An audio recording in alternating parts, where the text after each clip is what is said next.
여러분 들고 계신 종목을 재빨리 분석해 친절히 안방까지 전달해드리는 종목 퀵 서비스 최은정입니다. 네, 안녕하세요. 앙동석입니다. 네, 일요일 저녁부터 시작해 월요일 내내 직장인들을 괴롭히는 월요병. 특별히 어떤 병에 걸린 것도 아닌데 여기저기가 쑤시고 무기력해지는데요. 그런데 이 월요병이 우리나라에만 나타나는 현상은 아니라고 합니다. 네, 영국의 한 조사 결과에 따르면 얼마 남지 않았습니다. 네. 11시 16분 월요일부터 직장인들 대부분이 이제 웃기 시작한다고 하는데요. 또 재미있는 건 네. 오늘이 월요일이라는 생각 때문에 한 10분 정도 불평불만을 늘어놓는다고 합니다. 네. 또 직장인들의 절반 이상이 월요일에 지각을 한다고 하네요. 예, 직장을 그만두지 않는 한 평생 함께해야 하는 월요일과 월요병 극복 방법이 알고 싶으시죠? 네. 점심시간에 비타민과 무기질이 가득 들어간 채소 위주의 식사를 하시는 것이 피로회복에 도움이 된다고 하고요. 또 식사 후에 잠깐 산책을 나가시는 것, 그리고 시간적인 여유가 되신다면 한 15분에서 20분 정도 낮잠을 자면 또 머리 회전이 빨라져서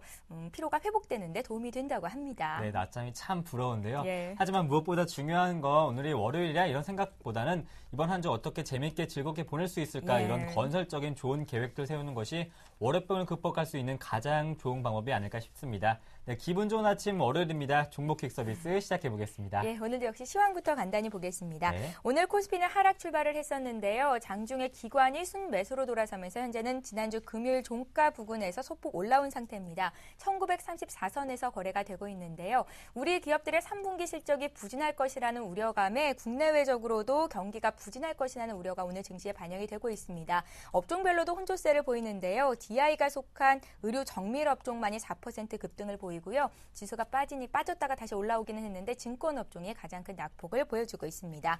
상승 출발한 코스닥 지수는 현재 0.3% 오른 541선에서 거래가 되고 있습니다. 네, 또 코스닥이 540선 위에서 거래되고 있습니다. 예. 종목 퀵 서비스는 두 가지 방법으로 참여하실 수 있습니다. 먼저 무료 문자입니다. 013-3366-0110번으로 매수하신 종목과 비중, 가격, 또 궁금하신 점 함께 보내실 수 있고요. 전화도 열려 있습니다. 02-3153-2610번. 또 저희와 전문가님들과 함께 통화하시면서 전문가들의 투자 의견까지 함께 챙기실 수 있습니다. 또 KT 올레 IPTV를 통해서도 예. 서울경제TV 함께 하실 수 있습니다. 여러분의 많은 시청 또 부탁드리겠습니다. 예, 오늘도 역시 종목 퀵 서비스를 함께 빛내주실 두 분의 네. 전문가를 소개해드리겠습니다. YG인베스트의 심규현 대표 나오셨고요. 동부증권 일산지점의 박성일 연구원 자리하셨습니다. 안녕하세요. 네, 안녕하십니까. 예, 오늘도 역시 종목 퀵 서비스에 적용이 되는 게임의 룰부터 설명을 해드리겠습니다.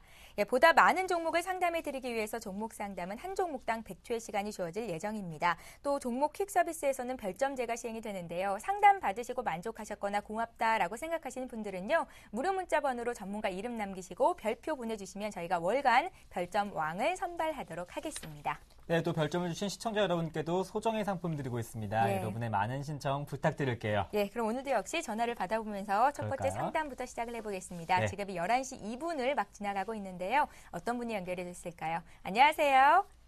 네, 안녕하세요. 네. 예, 안녕하세요. 반갑습니다, 시청자님. 네, 반갑습니다. 예, 어떤 종목이 궁금하셔서 연락 주셨어요?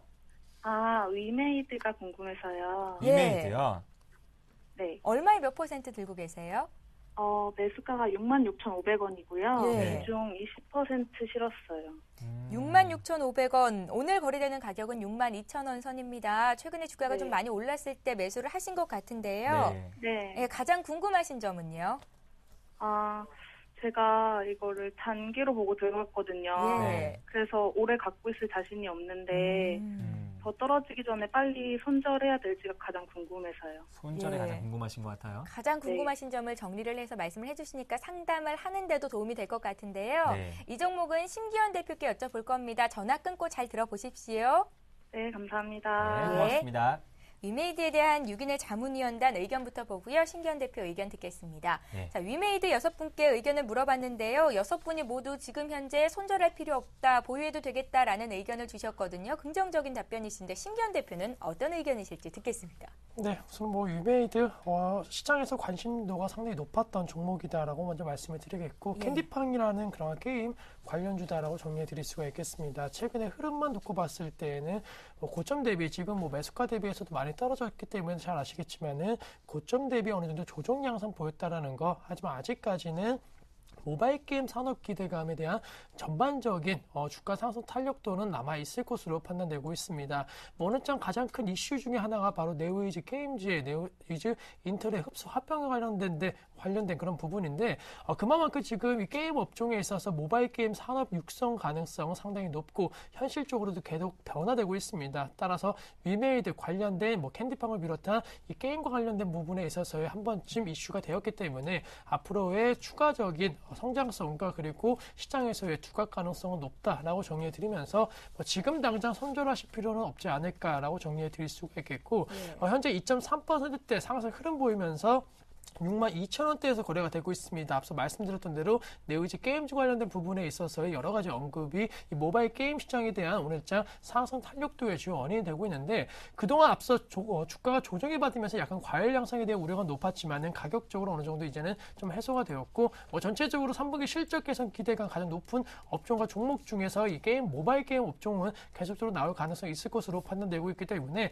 전체적으로 지금 코스피 시장이 좀 횡보 및 조정 양상 보이면서 전반적으로 약간은 좀 중소형주 중심으로 투자 심리가 회복되고 있다는 거, 위메이드 같은 경우는 추가 상승 여력을 한 번쯤은 믿어보자라고 말씀드리겠고, 지금 62,000원대에서 우선은 목표가 단기적으로 매수가 부분이 약 65,000원과 66,000원 사이까지는 충분히 단기적으로는 좀 도달이 가능할 수 있을 것으로 판단되고 있습니다. 하지만은 66,000원 이상의 약간의 대세 상승을 논하기에는 약간 좀 이른감이 없지 않아 있는 것으로 판단되고 있기 때문에 우선은 홀딩 전략 말씀드리지만은 한 65,000원 선부터는 반등 시점 매도, 그러니까 분할 매도하시면서 다시 한번 리스크 관리 하시는 전략 말씀드리겠고, 큰 손실은 안 보실 수 있다. 하지만 우선은 큰 수익을 기대하기에는 약간은 불확실성이 높기 때문에 우선 손실을 줄이시는 전략으로 취해보자라고 정리해 드릴 수가 있겠습니다.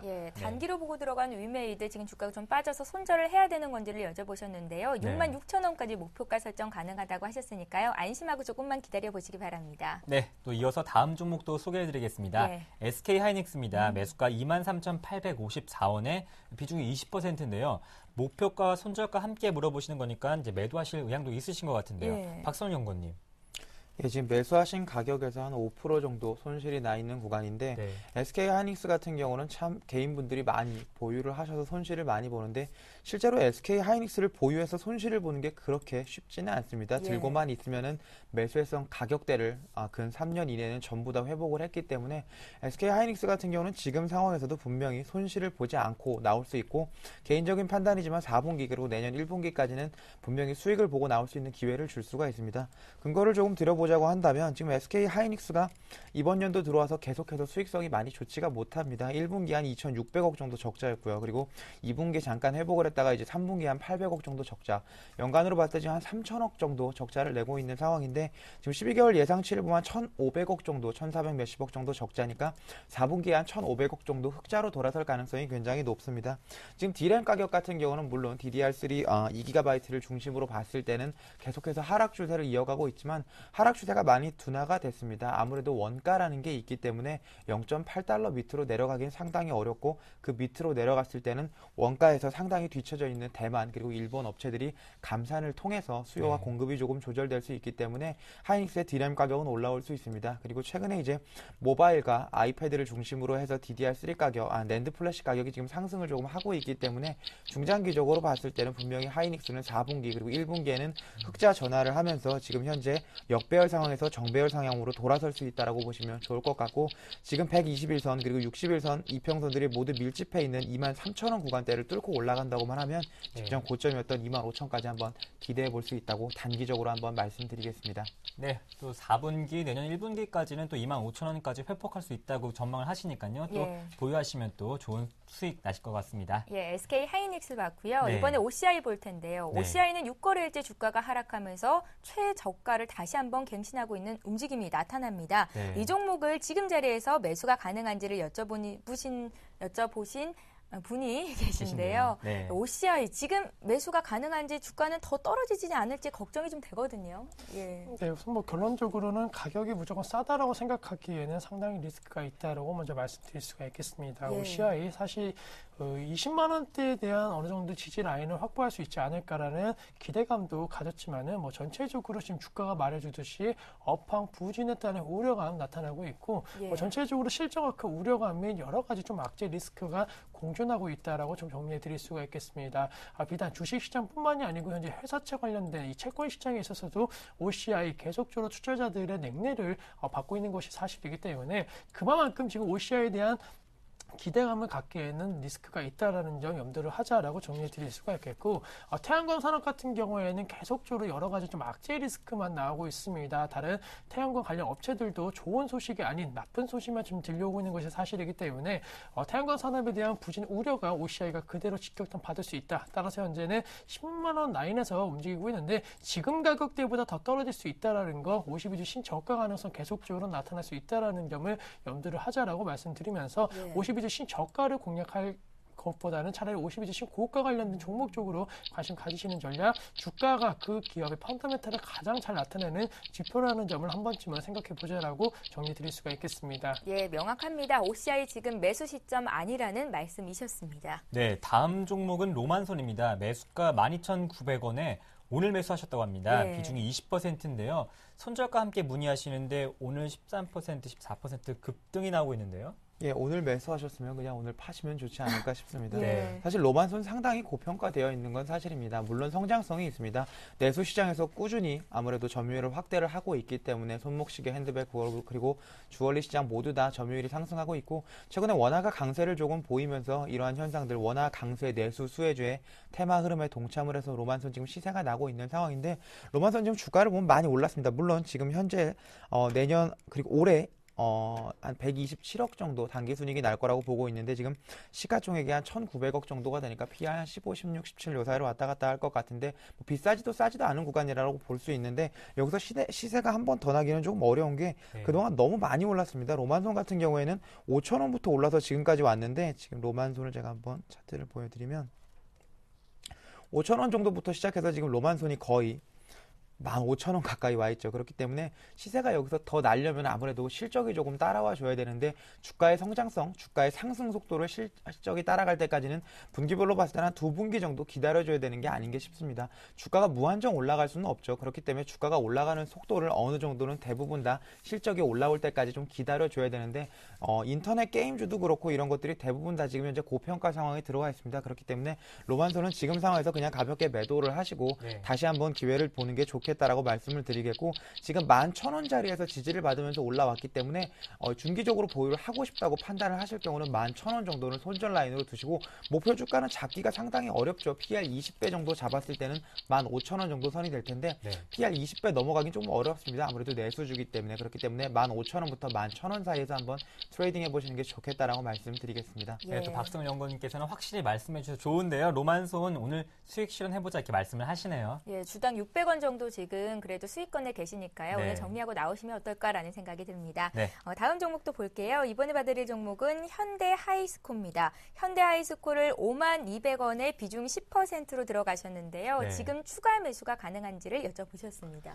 네, 현대하이스코 최근에 좀 급락세에 나왔는데 사실 현대하이스코가 이렇게 떨어질지에 대해서 많이 예측을 하신 분들은 없다라고 좀 정리해 드릴 수가 있겠습니다. 그 이유는 철강 업종 내 그래도 가장 뚜렷한 실적 개선 모멘텀과 업종 내 탑픽 종목으로서의 투자 심리가 견조한 흐름 보였는데, 현대하이스코가 최근에 이렇게 떨어진 이유, 철강 업종에 대한 전반적인 부진 우려감도 있겠지만은 역시나 자동차 산업과의 연관성에 있어서의 지금은 좀 악재 리스크가 작용하고 있다라고 정리해 드릴 수가 있겠고, 현대하이스코 철강 업종이지만 그동안 주가 상승 탄력도는 자동차 업종과 밀접한 연관성이 있었습니다. 하지만 최근에 현대차, 기아차 주가 흐름 보시면 아시겠지만 급락세에 나타나고 있고, 전체적으로 3분기 실적 우려감 및 내수 판매 부진, 그리고 해외 시장에서의 지금 성장률 둔화 우려감이 나오고 있기 때문에 전차 분단 중에서 이 자동차 업종에 대한 여러 가지 좀 악재 리스크에 따른 우려감이 나타나고 있다라는 거, 그에 따른 여태까지 상승 흐름 보여왔던 현대하이스코도 마찬가지로 좀 우려감이 커질 수 있다라는 점을 염두를 하셔야 된다라고 정리해 드릴 수가 있겠고,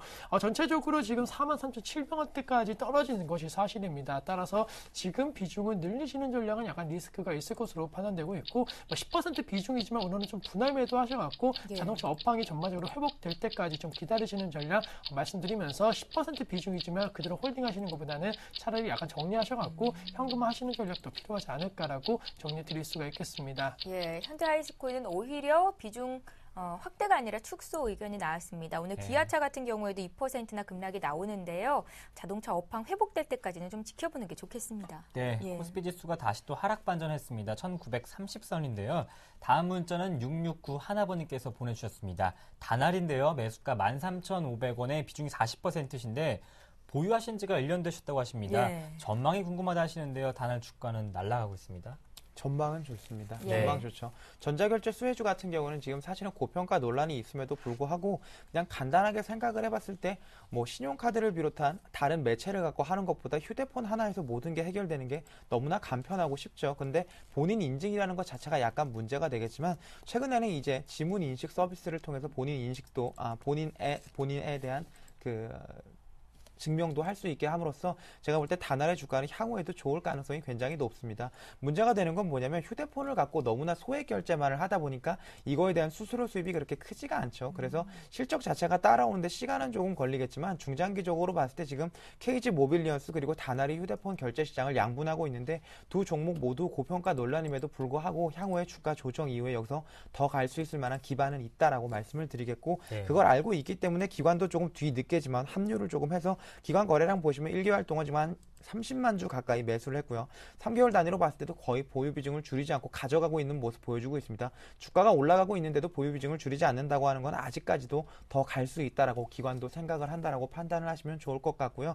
그 이외에도 단알이 하고 있는 여행업을 비롯한 각종 성장성 있는 산업들은 지금 현재 워낙 강세 수혜를 보면서 여기서 실적이 조금 더 나올 수가 있습니다. 그렇기 때문에 중기 보유 가능하다라고 말씀을 드릴 수 있겠지만 워낙 급등을 한 종목이기 때문에 5일선까지 이격 조정이 있을 수 있습니다. 그래서 13,000원 정도 손절 라인을 제시를 해드리고 5일선을 지키면서 올라갈 때가 아무래도 테마주들이 가장 강세를 보일 수 있을 때이기 때문에 5일선만 지키고 올라간다고 하면 손절 없이 가져가시고 5일선 이탈 시에는 중기 보유보다는 일단은 수익을 실현하시고 21선 그리고 61선까지 한번 내려올 때까지 기다려보시는 전략이 좋을 것 같습니다. 네, 또 1년 동안 보유하신 단알 손절가 13,000원 제시해 주셨습니다. 큰 수익 나시길 바랄게요. 1년 동안 기다리셔서 정말 수익이 많이 나셨는데요. 축하드린다는 말씀 드리고 싶습니다. 지금 현재 한 15% 정도 수익권에 계신 것 같습니다. 단알 봐드렸고요. 이번에 볼 종목은 휴비츠인데요. 오늘 사서 이렇게 문의 주신 분이 참 많네요. 휴비츠 역시 오늘 신고가 나오는 종목 중에 하나입니다. 16,000원에 30%를 오늘 샀다고요. 목표가 알고 싶다고 하십니다. 네, 우선 고점에 대한 논란이 나오는 그런 종목에는 불구하고 아마 실적을 기반으로 한 투자를 좀 하시는 걸로 판단되고 있고 그러한 부분에 있다라고 한다면은 좀 과열 양상 우려감이 있지만은 아직까지는 분명하게 성장성 보이고 있는 휴비츠에 대해서는 단기적으로 홀딩하셔갖고 수익을 좀 더 극대화보자라고 먼저 말씀드릴 수가 있겠습니다. 휴비츠 잘 아시겠지만은 오스테 임플란트와 관련된 부분에 있어서 역시나 지금 시점 헬스케어 관련주 중에서 실적 개선이 뚜렷하게 현재 나타나고 있는 두 종목에 있어서의 주가 흐름은 역시나 신고가 경신이 계속적으로 가능할 것으로 판단되고 있고 비단 국내 시장뿐만이 아니고 이러한 종목군들 역시나 중국 의료기기 확대 가능성에 대한 어느 정도 주가 상승 탄력도의 주요 원인이 되고 있기 때문에 내수적인 측면 그리고 중국을 비롯한 글로벌 고령화 시대의 최대 수혜주로서 떠오를 수 있다라는 점 이번 분기 사상 최대 실적이 기대가 되고 있지만은 사상 최대 실적은 계속적으로 매 분기마다 앞으로도 이어질 가능성이 있을 것으로 판단되고 있기 때문에 주가 역시나 그런 실적을 기반으로 한 주가 홀딩 관점 전략은 이용할 것으로 판단되고 있습니다. 따라서 오늘장 4.1%대 급등세 보이면서 16,250원 단에서 거래가 되고 있는데 단기적으로 우선은 다시 한번 신고가 경신 오늘처럼 준다라고 한다면 18,000원대까지는 추가 상승 여력 무난하게 이루어질 수 있을 것으로 판단되고 있기 때문에 오늘 사주셨기 때문에 우선은 18,000원대까지 목표가 설정하시고 그때 왔을 때 다시 한번 목표가 수정하시는 전략이 필요하지 않을까라고 정리해 드릴 수 있겠습니다. 잘 알겠습니다. 휴비츠 맞습니다. 또 이렇게 신고가 기록하는 종목 들고 계시면 참 행복하실 텐데 또 하락하는 종목 갖고 계시면 좀 속상하실 것 같아요. 다음 종목은 K맥입니다. 매수가 15,300원에 비중이 15%인데요. 오늘 주가가 3% 상승하고 있습니다만 아직은 수익권에서 멀은 상태입니다. K맥 같은 경우에는 의료 장비 중에서 이제 분자 진단 기기 쪽을 중심으로 하고 있는데 최근에 의료 장비주들 모두 다 휴비츠도 그렇고 이제 뷰웍스도 그렇고 상당히 상승 추세를 좋게 이어가고 있는데 이런 종목들과 K맥의 차이점이라고 한다면 K맥은 적자고 휴비츠나 그리고 뷰웍스는 흑자죠. 그렇기 때문에 주가 상승의 탄력도가 상당히 K맥이 떨어집니다. 대장주를 하시는 게 조금 더 좋을 것 같다는 판단을 먼저 말씀을 좀 드리고요. 중장기적으로 봤을 때 의료 장비 시장 같은 경우에는 당연히 확대될 수밖에 없습니다. 우리나라가 2012년을 중심으로 해서 노령화 사회에 본격적으로 진입을 하고 젊은 층 인구들이 줄어들기 시작을 하기 때문에 분명히 중장기적으로 봤을 때 매출과 영업이익의 증가는 일어날 수가 있습니다. 그럼에도 불구하고 최근에 트렌드라고 하면 이제 승자 독식의 시대, 잘 나가는 종목들이 더 잘 나갈 수밖에 없고 흑자를 내는 종목이 더욱더 큰 흑자를 낼 수밖에 없는 구조이기 때문에 적자인 K맥보다는 일단은 뷰역스나 휴비치 쪽으로 갈아타시는 게 조금은 더 나은 판단이다라고 말씀을 드리겠고요. 기관이나 외국인 수급이 그렇게 좋은 종목이 아닙니다. 개인들만 갖고 올려붙이고 있기 때문에 아무래도 시가총액이 800억대이기 때문에 기관이 사기엔 조금 무리가 있죠. 그렇기 때문에 중장기적으로 중소형주가 잘 된다고 봤을 때 그 중에서 특별하게 잘 될 것 같은 주식은 아니기 때문에 개인적인 판단에서는 지금 상황에서 갈아타셔도 되고 매수하신 가격대 정도까지 왔을 때 일단은 코스닥 시장이 강세인 상황에서 의료정밀기기 관련된 업종들이 빠지지는 않을 거다라고 판단이 되고 있기 때문에 현재 상황에서 이제 13,000원 정도만 지켜준다고 하면 중기 보유해서 매수하신 가격대에서 팔고 나와서 여타 같은 업종 중에서 조금 더 실적에 호전적인 종목을 사시는 게 좋겠다라고 말씀드리겠습니다. 네. 또 10월 15일 월요일 종목객 서비스 두 번째 시청자님 한번 만나보겠습니다. 문자 하나만 더 가고요. 그럴까요? 그리고 전화 연결해 볼게요. 네. 예, STS 반도체를 볼 텐데요. 9,800원대 매수를 하셔서 지금 고생을 좀 많이 하고 계십니다. 비중은 네. 적지 않으셨고요.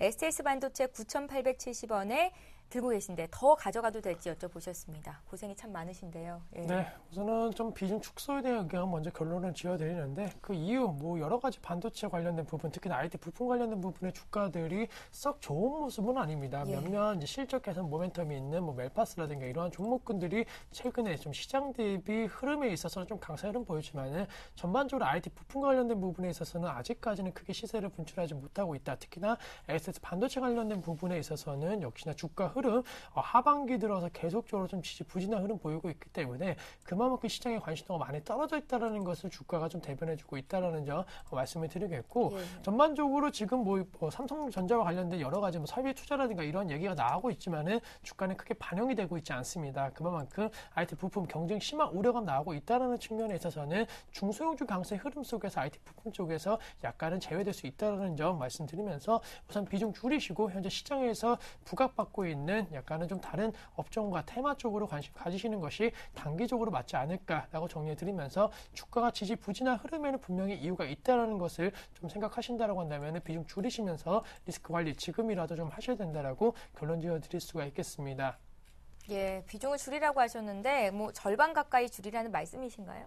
네, 우선 뭐 차트 흐름 보시면서 네. 약간은 좀 덧붙여 드리면은 네. 아시겠지만 지금 계속적으로 좀 행보 움직임을 보이고 있습니다. 주가 흐름도 약간 지지부진한 행보 흐름 보이고 있다라는 거, 위로도 아래도 약간 좀 막혀 있기 때문에 뭐 지금 급락 가능성은 많이 없는 것이 사실이지만 그렇다고 급등 가능성도 약간은 좀 부진할 것으로 판단되고 있습니다. 따라서 지금 전체 비중을 뭐 몇 퍼센트인지는 모르겠지만 갖고 계시는 비중의 한 20에서 30% 정도는 지금 당장 약간 매도하시는 전략 말씀을 드리겠고 단기적으로 6,500원대까지는 우선 전략 매도하시는 전략으로서 리스크 관리하시자라고 말씀드리면서 우선 지금 분할 매도 가점 대응 전략 그리고 최고 목표가 같은 경우는 6,500원만 제시해 드릴 수 있다는 점 말씀드리도록 하겠습니다. 6,500원대에서는 다 파는 게 좋겠다는 의견이 나왔습니다. 어려우시겠지만 참고로 좀 해보십시오. 네, 또 다음은 두 번째 시청자님 만나보겠습니다. 예, 전화 연결해 볼게요. 네, 안녕하십니까?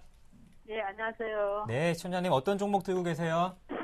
새로운 셀론텍예. 네, 세원 쉘론텍이요. 매수가랑 네네. 비중은요? 4,170원이거든요. 네, 비중이요?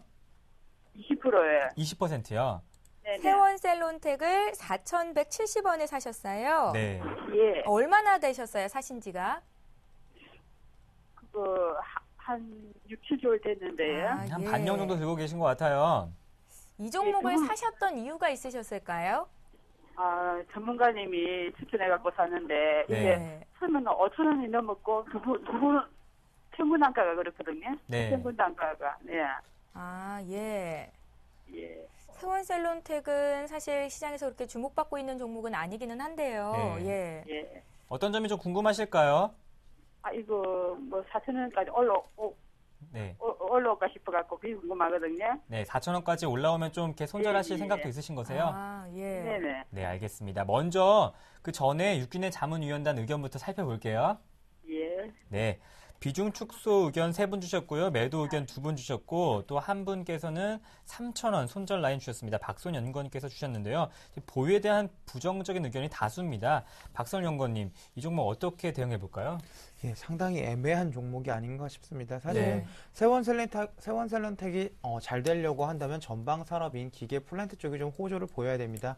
지금 현재 바이오 쪽으로 5% 정도밖에 하지 않고 있기 때문에 아무래도 주력 매출처인 기계, 정유 그리고 화학 쪽이 좀 잘 돼야 되는데 세원셀런텍의 전방 산업이 너무나 좋지를 못하죠. 그렇기 때문에 아무래도 원가 경쟁력 자체를 조금 전방 산업들이 확보를 하기 위해서 하청업체들의 단가를 조금 후려칠 가능성이 많습니다. 그래서 세원셀런텍의 향후 실적 추이 자체가 그렇게 좋아지기는 당분간은 어렵다. 물론 개인적으로는 4분기부터는 정유화학 플랜트 쪽에 모두 다 돌아설 수 있다고 보고 있는데 그 하청업체들 같은 경우는 6개월 정도에 아무래도 더욱 텀이 필요하다고 판단이 되고 있기 때문에 세원셀렌텍은 앞으로도 중장기적으로는 조금 힘들지 않을까라는 말씀을 좀 드리겠고 사실은 세원셀렌텍의 성장 동력이라고 한다면 바이오 사업부의 뛰어난 실적이었는데 이거를 분할을 하겠다는 얘기가 있죠. 그렇기 때문에 성장 동력을 분할을 하고 기존에 되지 않는 사업부만 갖고 있는 회사 같은 경우에는 일단 주가가 저평가될 확률이 가장 높습니다. 그리고 거래량 자체가 많은 회사가 아니고 시장에서 주목받는 업종이 아니기 때문에 지금 상황에서 봤을 때 세원셀런텍은 뭐 과감하게 그냥 매도를 하고 다시 한번 다른 종목으로 접근해 보시는 것도 나쁘지 않다라고 말씀드리겠고 지금 차트를 보면 이제 3,000원 정도가 직전 저점인데 3,000원 정도로 이탈한다고 봤을 때는 여기서 추세적으로 흐름이 더욱더 안 좋아질 수가 있습니다. 일단은 적자 회사인데 여기서 흐름이 더 안 좋아진다고 보면 매물을 부를 수 있는 상황이 올 수가 있기 때문에 지금 상황에서 봤을 때는 3,000원 정도를 손절 라인으로 두시고 조금 힘드시더라도 과감하게 매도를 하는 게 맞다라고 말씀드리겠고 중장기적으로 봤을 때도 3,750원을 넘어가기가 쉽지가 않습니다. 전방 산업 자체가 어닝의 변동성이 그렇게 큰 업종들이 아니죠. 그리고 중국에 많이 매달려 있는 업종들인데 중국 같은 경우는 여기서 돈을 풀고는 있지만 경기가 반등하는 데 걸리는 시간이 상당히 오래 걸릴 수가 있습니다. 정권 교체 이후에 어떤 식으로 갈지를 봐야겠지만 일단 현재 상황에서는 좀 어려워 보이는 게 사실이기 때문에 중장기적으로 봤을 때도 3,750원 정도 회복이 그나마 위안이 조금 되시는 가격일 텐데 회복하지 못한다고 하면 일단은 과감하게 매도를 하고 나오셔서 다른 종목 하시는 게 좋겠다라고 말씀드리겠습니다. 네, 박성경 연구원님 그렇다면 오늘 장에서 6% 가까이 급등이 나오고 있는데 오늘 장에서 매도하는 것도 괜찮은 방법일까요? 예, 오늘 장에서 매도하시는 것도 괜찮은 방법인데 오늘 장 끝까지 보셨을 때 지금 윗꼬리를 3,300원 정도에서 달았는데 윗꼬리 달지 않고 끝까지 한번 밀어붙인다고 하면 그리고 거래량이 조금 늘어났기 때문에 매수세가 하루 이틀 더 들어올 수 있습니다. 하루 이틀 더 지켜보시는 게 좋을 것 같고 오늘 장 지금 상승분을 모두 다 반납하고 결국에는 3,100원 이 수준에서 끝난다고 하면 여기서 들어온 매집 세력들도 별게 아니기 때문에 과감하게 매도하고 나오시는 게 좋겠다라고 말씀드리겠습니다. 네, 시청자님 잘 들으셨죠? 네, 감사합니다. 아쉽지만 손절 의견 주셨습니다. 저희가 다음 주에 한번 전화 더 드릴 텐데요. 네네. 네, 꼭 이렇게 좀 리스크 관리 좀 줄이셔서 좀 그나마 조금 나은 수익 좀 받으셨으면 좋겠습니다. 네, 감사합니다. 네, 고맙습니다. 네, 판단 잘 내리시고요. 세원셀론텍 전화 연결을 통해서 상담을 받아봤습니다. 네. 자, 이제 문자를 통한 종목들 더 봐야겠죠? 지금 시각이 11시 26분을 지나가고 있는데요. 대한항공 봐드리겠습니다. 대한항공 매수가가 72,000원이세요. 지금 들고 계신 지가 1년이 넘으신 거고 주가는 5만 원 선이 붕괴가 된 상태입니다. 비중이 20%신데 들고 가도 되는 건지 아니면 팔아야 되는 건지 이게 가장 궁금하신가 봐요. 네, 우선 뭐 항공업종 사실 지금만 놓고 봤을 때는 썩 좋은 환경은 아니다라고 먼저 말씀드릴 수가 있겠습니다. 환경적인 측면, 원화 강세에 대한 기조가 이루어지고 있지만은 1,100원대를 뚫고 내려가기에는 그만큼 원화 강세가 더욱더 강하게 나타나기에는 약간의 좀 어려움이 있을 것으로 판단되고 있고 유가 같은 경우에도 중동 지역에서의 정정 불안에 따른 우려감이 나타나고 있기 때문에 뭐 항공업종 단기적으로는 악재 리스크에 대한 우려감 크다 하지만은 이미 어느 정도 큰 폭의 손실을 보고 계시는데 굳이 매도하실 필요는 없을 것으로 판단된다라는 점. 유가 관련된 부분은 다시 한번 좀 그러한 중동 지역에 대한 어느 정도 불확실성이 해소된다라고 한다면 약간은 제자리를 찾아갈 가능성이 높을 것으로 판단되고 있습니다. 또한 원화 강세 기조, 뭐 당분간 달러와 약세 기조가 이루어질 가능성이 높을 것으로 판단되고 있고 뭐 전체적으로 지금 선진국 관련된 부분에 있어서도 국내 한국의 펀더멘탈은 더욱더 개선되고 있는 것이 사실이기 때문에 원화 강세 기조는 지금 시점 계속적으로 나타날 수 수 있다. 따라서 한 6개월 정도의 시간을 좀 길게 놓고 본다라고 한다면은 지금 가격대보다는 항공업종 좀 높은 가격에서 파실 수 있을 것으로 판단되고 있고 전체적으로 여행객 관련된 부분에 있어서는 계속적으로 추가적인 상승 여력이 있을 것으로 판단되고 있습니다. 따라서 조금은 시간 오래 걸리시더라도 좀 갖고 가시는 전략 말씀드리면서 6개월 정도로 한 55,000원대까지 목표 주가 한번 설정하는 것도 괜찮지 않을까라고 말씀드리면서 최악의 상황을 넘어가고 있는 항공업종 우선은 큰 폭의 손실을 보고 계시는데 손절보다는 홀딩 전략 말씀드리도록 하겠습니다. 예, 네. 대한항공 오래 들고 계셨는데요. 지금 자르지는 마시고요. 주가가 한 55,000원 선 왔을 때 그때 다시 한번 문의 주십시오. 봐드릴게요. 네. 다음 종목은 3011번님께서 보내주셨습니다. 이 종목 걱정하실 텐데요. 네페스입니다. 보유 중인데 하락해서 걱정입니다. 이렇게 하셨는데요. 차트를 보니까 주가가 완만하게 좀 내려오고 있는데요. 박성훈 연구원님. 네페스 같은 경우에는 일단은 주력으로 하고 있는 게 반도체 케미컬 부품 그리고 반도체 패키징이 주력인데 이름에서 알 수 있다시피 지금 현재 반도체 업황이 좋지 못하기 때문에 납품업체들의 주가가 상당히 어려운 상황입니다. 삼성전자 반도체 사업부 그리고 SK 하이닉스의 실적이 호전이 되지 않는 상황에서 네페스의 주가가 올라가기는 조금 어렵다. 그리고 비메모리 쪽을 성장 동력으로 삼고 있는데 전자도 현재 돈이 되지 않는 비메모리 쪽에 그렇게 큰 폭의 투자를 결정하고 있지는 않기 때문에 아무래도 핸드셋 쪽으로 앞으로 당분간도 더욱더 주력을 가져갈 수가 있기 때문에 네페스의 주가는 당분간 박스권을 보일 확률이 높습니다. 워낙 아무래도 반도체 케미컬 쪽에서는 독보적인 기술력을 갖고 있기 때문에 쉽게 주가가 밀리고 있지는 않지만 지금 직전 저점이 15,000원 부근에서 고점인 2만원 사이 정도를 계속해서 횡보할 가능성이 높다라고 판단하시면 좋을 것 같고요. 지금 현재 상황에서 매도를 하기는 조금 아쉽습니다. 그렇기 때문에 손절 라인은 일단은 15,000원 정도로 제시를 해드리겠고요. 중장기적으로 봤을 때 내년 1분기까지는 반도체 업황이 상당히 좋아질 수 있습니다. 수요와 공급 측면에서 봤을 때 대만의 감산 그리고 일본의 감산 그리고 우리나라 시장으로 봤을 때 SK 하이닉스의 원가 경쟁력과 삼성전자의 원가 경쟁력을 통한 매출 비중 확대를 생각을 해봤을 때는 네페스는 중장기적으로 보유했을 때는 분명히 2만원 정도까지는 갈 수 있습니다. 그럼에도 불구하고 앞으로 반도체 시장은 상당히 축소될 수밖에 없습니다. 모바일 그리고 인터넷 관련된 이제 그 핸드셋들을 중심으로 해서 앞으로 시장이 재편될 상황이기 때문에 랜드 플래시 쪽이 강한 회사들이 아니라고 하면 굳이 보유하지 않으시는 게 좋겠다라고 중기적으로는 말씀드리겠습니다. 예. 네, 또 네페스에 대한 전망까지 들어봤습니다. 예. 앞서 신기현 대표께서 현대하이스코 보시면서 자동차 업황 그다지 지금 좀 어렵다, 힘들다라는 말씀을 주셨었는데요. 네. 지금 현대차가 문의 들어와 있거든요.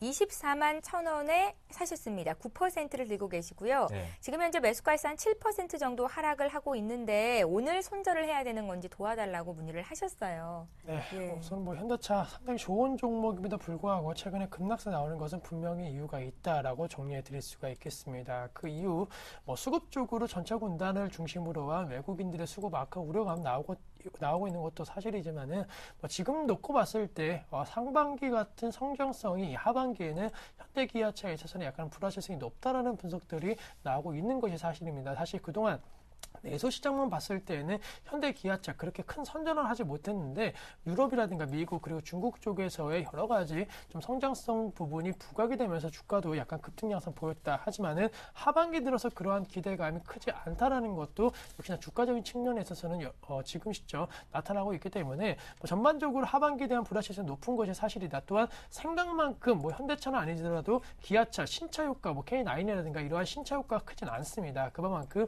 내수 시장에서 아직까지는 뚜렷하게 현대기아차의 독보 형태가 이루어지지 않고 있고 수입차와 가격적인 경쟁력적인 측면에 있어서 크게 부각되지 않는다라고 한다면 소비자들도 약간 외면할 수 있다라는 거 다시 한번 좀 언급드리면서 약간 리스크 관리를 하자라고 정리해 드릴 수가 있겠고 현재 22만 원대까지 이미 내려온 그런 상황입니다. 따라서 주가 20만 원대 초반까지 21만 원대까지 내려갈 가능성이 염두를 하자라고 정리해 드리면서 우선 비중을 좀 줄이시는 전략 말씀드리겠고 20만 원대 초반까지 내려왔을 때 그때 다시 한번 매수하시는 것도 필요하지 않을까라고 말씀드려서 매도 후에 다시 한번 좀 재매수 기회를 잡아보자라고 정리해 드릴 수가 있겠습니다. 예, 현대차 지금 9% 정도 비중이 있으시다고 했는데요.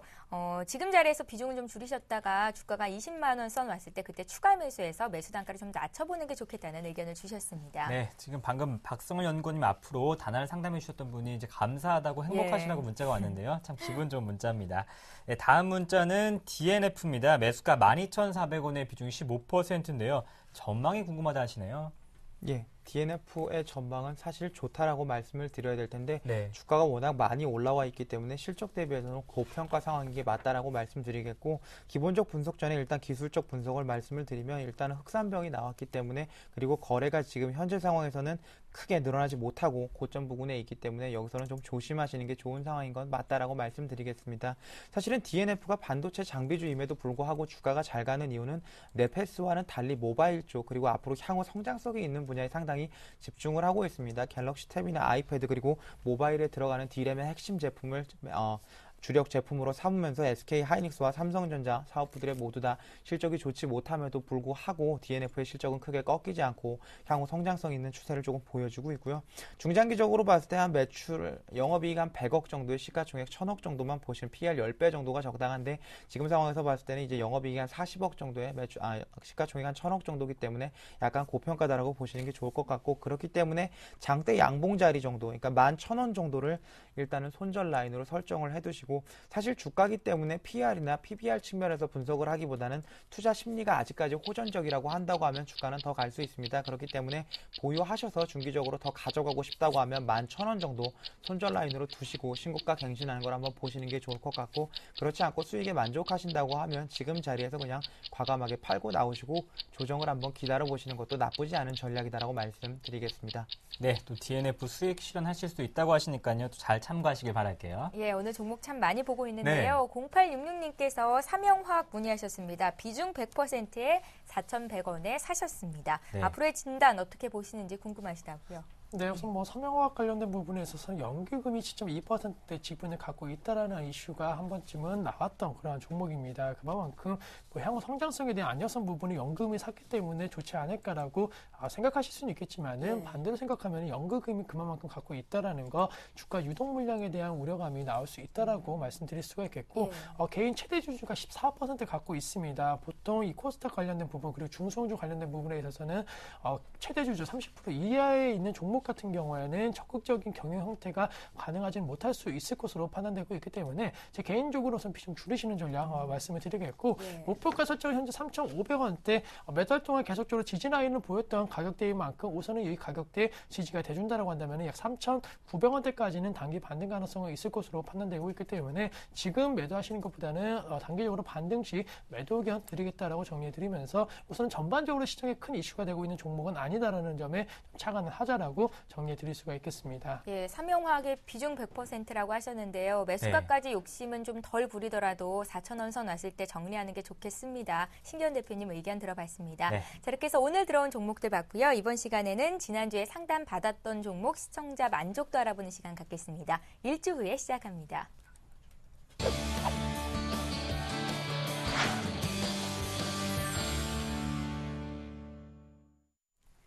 예, 지난주에 심기현 대표께서 상담해 주셨던 종목부터 살펴볼까요? 네. 그 당시에 문자로 들어왔던 종목인데요. 예, 종목의 이름은 비트로 테크였습니다. 나로우 발사가 이제 오는 26일로 예정이 되어 있는데요. 심기현 대표께서는 나로우 발사뿐만이 아니라 성장성을 봤을 때 주가가 오를 가능성은 있지만 또 나중에 제 매수를 위해서 한 8,000원대에서 파는 게 어떻겠냐 이런 의견을 주셨었거든요. 네. 시청자님께서 들고 계신지 지금 전화 연결을 해보겠습니다. 안녕하세요. 예, 안녕하세요. 네, 안녕하세요, 시청자님. 네. 예, 이 종목 그냥 그대로 들고 계신가요?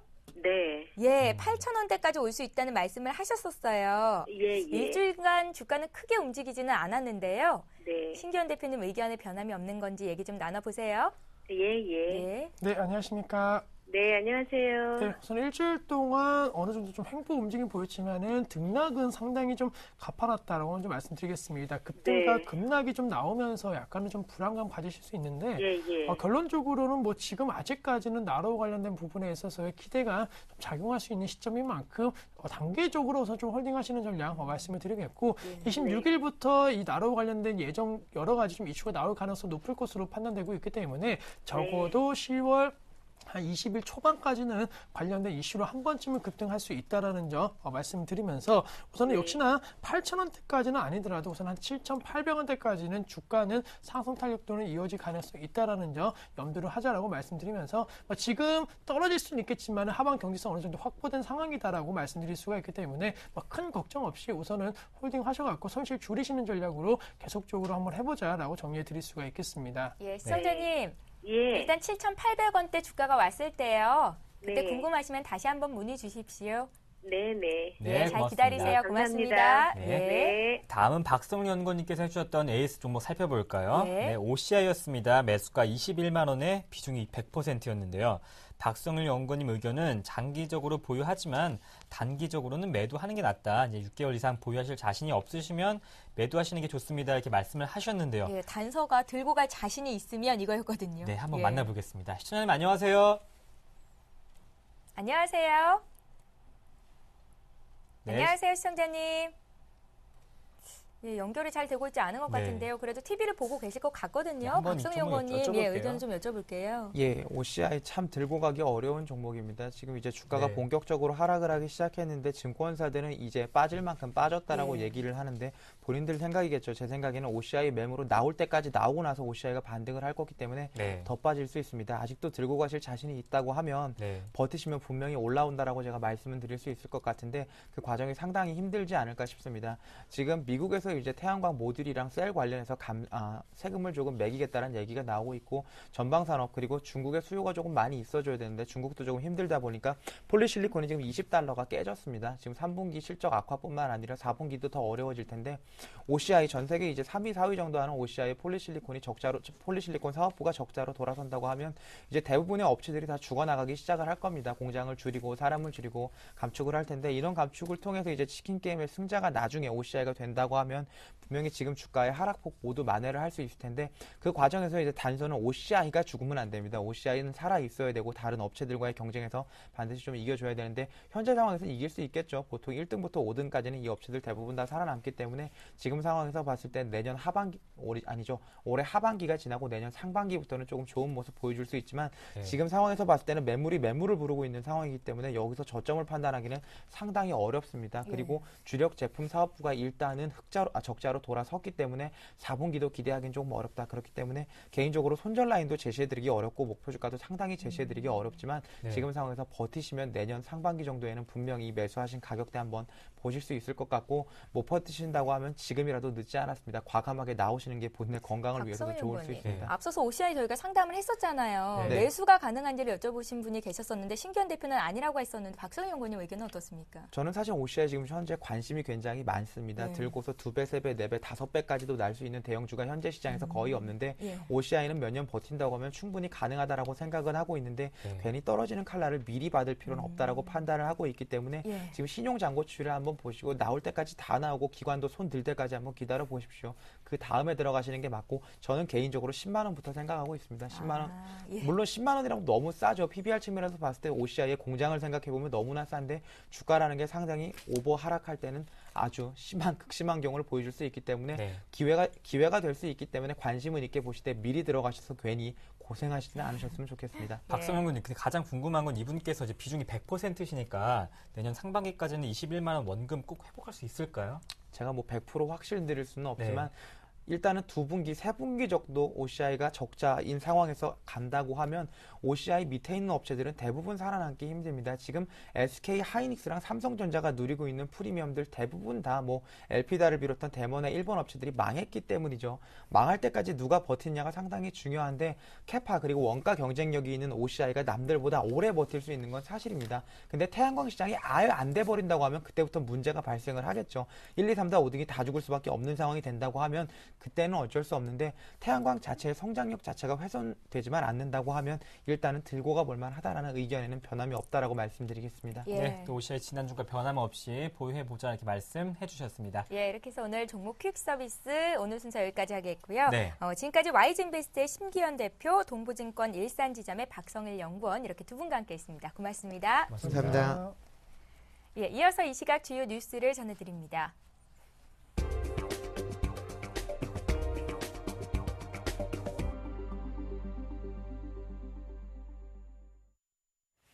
이 시각 주요 뉴스입니다. 유럽의 경기 둔화, 미국의 재정 절벽, 스페인의 정크본드 위기 등 각종 악재가 쌓이면서 연말연시 경제 위기론이 부상하고 있습니다. 금융투자업계에 따르면 현지 시간인 오늘 발표되는 독일의 3분기 경제 성장률이 마이너스 성장에 그칠 가능성이 큰 것으로 예상되고 있습니다. 독일이 3분기 마이너스 성장을 보일 경우 유로존의 경기 침체 우려는 더욱 커질 전망입니다. 미국의 재정 절벽에 대한 우려도 높습니다. 미국이 경상수지 적자를 감축하기 위해 수출을 확대할 경우 한국 수출 기업들의 실적이 타격을 받을 것으로 보입니다. 스페인과 이탈리아의 정크본드 추락은 당장 큰 충격으로 다가올 수 있습니다. 국제신용평가기관인 S&P는 지난 10일 스페인의 국가신용등급을 BBB 플러스에서 BBB 마이너스로 2단계 낮춰 투기 등급 바로 윗수준으로 강등해 내년 1월 추가 하락 가능성이 점쳐지고 있습니다. 은행 대출을 갚지 못한 신용유의자, 옛 신용불량자가 최근 3년 사이 46%나 늘어난 것으로 조사됐습니다. 금융감독원이 국회에 제출한 자료에 따르면 신한, 우리, 하나, 국민 등 6개 시중은행의 신용유의자는 2009년 말 17만 2,087명에서 올해 6월 말 25만 2,049명으로 크게 늘었습니다. 신용유의자는 은행 대출금을 3개월 이상 연체해 은행연합회에 등록된 사람을 말합니다. 연도별로는 2009년 말 17만 2,087명에서 2010년 말 20만 3,608명, 2011년 말 23만 123명, 2012년 6월 말 25만 2,049명으로 매년 2만 명에서 3만 명씩 꾸준히 늘어나는 추세입니다. 특히 올해 상반기에 신용유의자로 새로 등록된 인원만 6만 572명으로 지난 2009년에서 2011년 평균 신규 등록 인원인 7만 349명에 이미 근접했습니다. 당국이 은행 대출 규제에 나서면서 가계부채 증가율은 둔화됐지만 신용유의자 숫자는 당분간 증가할 전망입니다.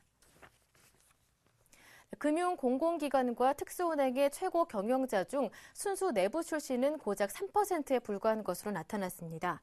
금융위원회가 기술보증기금, 신용보증기금, 예금보험공사 등 14개 금융공기업의 역대 CEO를 분석한 결과 196명 중 기재부 출신이 92명으로 46.9%를 차지했고 내부 출신은 3%에 그쳤습니다. 금융위 출신은 모두 기재부에서 오랫동안 공직생활을 했던 인물들이고 금감원 출신 9명 중에도 5명은 기재부에서 넘어왔습니다. 이를 포함하면 사실상 모피아 출신은 104명으로 그 비중이 53.1%에 달했습니다. 소위 경제관료인 모피아 출신이 낙하산으로 최고위직을 싹쓸이하면서 1954년 설립된 산업은행은 지난 58년간 단 한 명의 내부 행장도 배출하지 못하는 등 14개 기관 중 11곳이 모두 외부 출신 CEO로 채워졌습니다. 서울시가 내년까지 모든 시내 법인 택시 기사의 범죄 경력을 단계적으로 조회하는 방안을 추진합니다. 서울시는 지금까지 택시운전 자격증 취득 때에만 범죄 경력을 조회해 자격 부여 여부를 판단했지만 앞으로는 모든 시내 법인 택시 기사의 범죄 경력을 파악해 반사회적 범죄 사실이 발견되면 자격 취소 등 적절한 조치를 취한다는 것입니다. 시는 내년까지 신규 취업자와 기존 법인 택시 기사의 범죄 경력을 분기마다 단계적으로 조회할 계획입니다. 현재 서울 시내 택시 회사에서 일하는 운전자는 5만여 명입니다. 그러나 택시 관련 노동계는 이 같은 서울시의 방안이 인권 침해이며 근원적인 해결책이 될 수 없는 탁상 행정에 불과하다며 강력하게 반발하고 있습니다. 지금까지 주요 뉴스 전해드렸습니다. 네, 매일 이 시간 종목교육 서비스는 여러분을 향해서 활짝 열려 있습니다. 무료 문자와 전화를 통해서도 여러분의 많은 신청 부탁드리겠습니다. 날씨가 꽤 쌀쌀해졌는데요. 또 감기 조심하시고요. 예, 국내 증시가 투자자들이 갈피를 못 잡는 가운데 지난주 금요일 종가에서 등락을 거듭합니다. 코스피는 아주 소폭 하락한 1926선에서 거래가 되고요. 코스닥은 540선에 있는데요. 끝까지 시장 상황 잘 살피시고요. 오늘도 행복하게 보내십시오. 저희는 내일 이 시간에 다시 뵐게요. 종목 퀵 서비스. 퀵 서비스.